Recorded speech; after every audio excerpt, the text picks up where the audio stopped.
Hey everyone, my name is Joyce, and for today's video discussion 2, I will be answering the question, giving you all my thoughts based on week 5.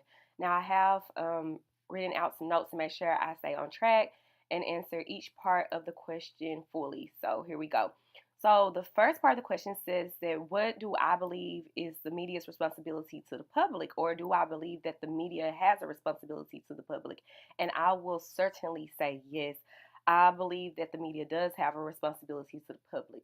How I analyze this is that with careers such as being a teacher, being a doctor, you know that you have to serve the people, that you have to teach, or that you have to heal people. With taking a career within the media field, that's your job, is gathering information and communicating it to everyone out there in the world, everyone in society. Your whole goal is to basically inform people what's going on around them, educating them on things that they did not know. And just with me pursuing a mass communications and media degree, I know that's certainly what I want to do, whether I'm in front of the camera or behind the scenes, is give information and all the founding fathers that we have read upon as far as printers and editors and journalists. Their main goal, their main drive was to get information out to the public. So I certainly believe that people in media have a job to give information to in society. And also, I had took notes. I said that fulfilling the role of working a career in media requires serving information to society. So I just want to reiterate that because I had made a note right here.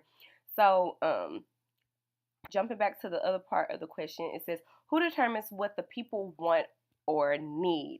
Now, I do solely believe that that is 50-50.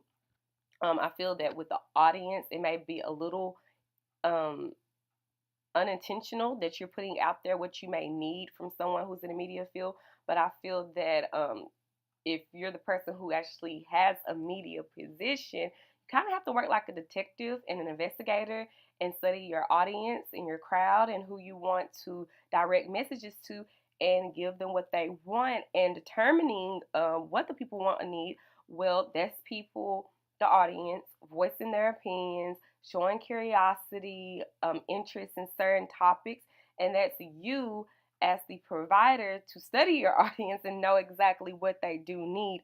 Um, so I said that a person who is in the position to promote media and individuals of society, so those within the media, just reiterating what I've already said, they must analyze their crowd, and naturally the crowd will express what it is that they want. I will say, like the big scandals that's going on in celebrity gossip, kind of tying into what's going on today. Now, we know that we can hang out and party and be friends with people of that status. I mean, maybe one day if you choose to go that way in life, but typically we're not friends with them. But everybody deep down, whether it's your favorite gamer, your favorite reality star, your favorite actor, actress, everybody want to know little bits and pieces about their life. You want to know how they're living. So, gossip websites, gossip social media pages, gossip magazines. People buy those. People read them while they're in the grocery store because the publishers, the journalists of those magazines have studied us as a society, and they know that we love celebrity gossip, and they know that we want to know information about our favorite artists or our favorite actresses or actors, and they're going to give us what we want because we're going to read it and we're going to pay for it. Because if that wasn't the case, then social media such as Instagram, Facebook, Twitter wouldn't be such on an uproar right now. We wouldn't have hashtags that lead us to information that we're searching for. So that's how I feel about that, tying that into modern society, that we're studious individuals. They know that we are nosy and we want to know what's going on around us and going on with the elites of our time. Now, just tying it into, because I want to make sure I stay on track with my notes, don't want to chase rabbits. So, kind of tying it into what I have read from the book, I want to shout out Benjamin Day. Basically, he was the inventor of the penny press, and just explain what the penny press is that instead of serving information to a smaller crowd of elites at a higher price, he basically kind of helped cut that price way down to selling newspapers to 1 cent. That way, that the average man can get the newspaper and receive information, but it's more of a mass crowd.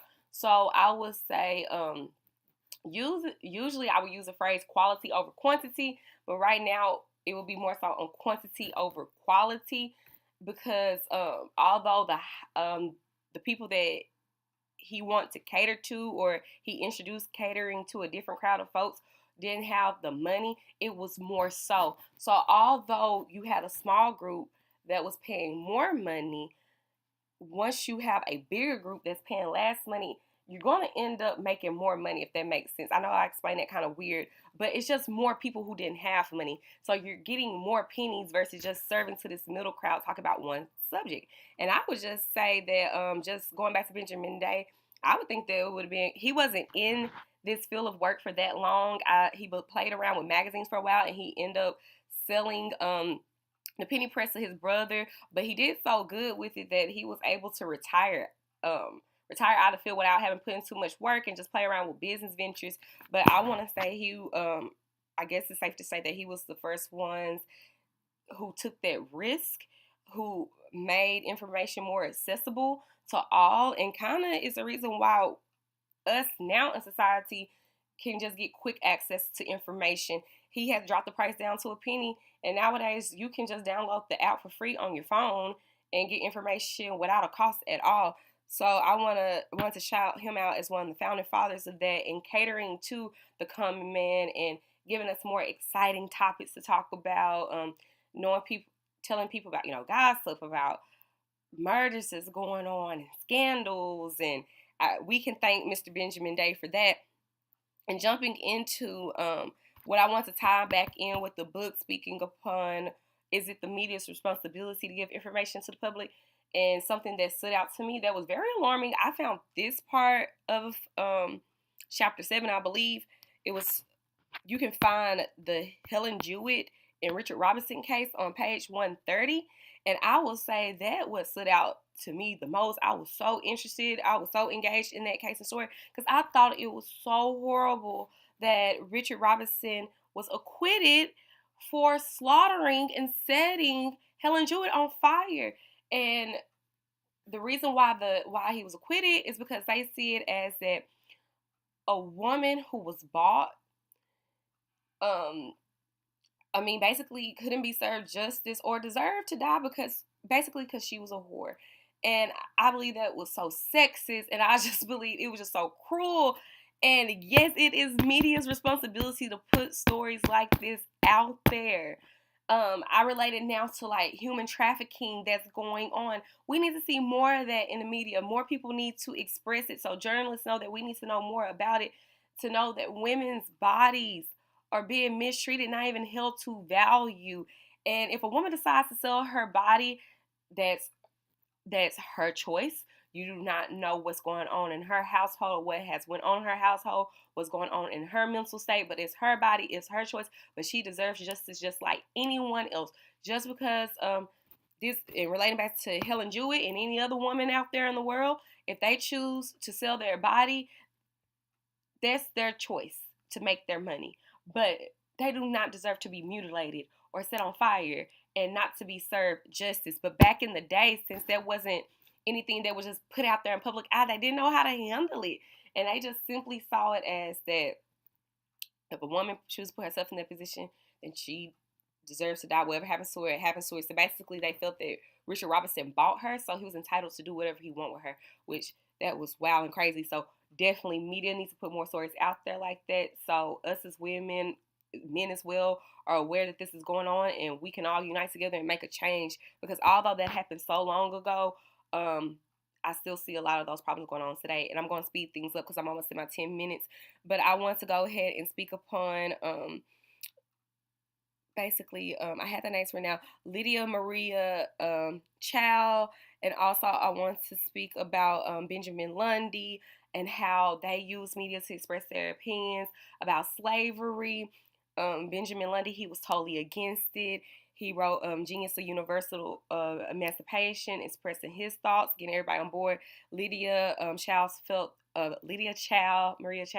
felt that, the North wasn't radical enough. They didn't express their opinions enough. She wants to get everyone on board. And then also going to the Freedom's Journal's founders, Samuel Cornish, John Russworm. You can find them on page 149. I'm already at 10 minutes, so I'm speeding up how I'm talking. You can find them on page 149. They just put work out there expressing how us as a Black race, how we need to do better, how we need to be more educated. And even if, and tying it all in with these people, with these four, is that even if the public eye wasn't asking for this information, it still was their responsibility to put it out there to get everyone on board for positive causes. So that's all I have to say for, well, I have a lot more to say for this video discussion, but I had to put it all into 10 minutes. But I hope you enjoyed it. I hope I didn't chase too many rabbits, and I hope that you all got my full idea. Okay, have a great one.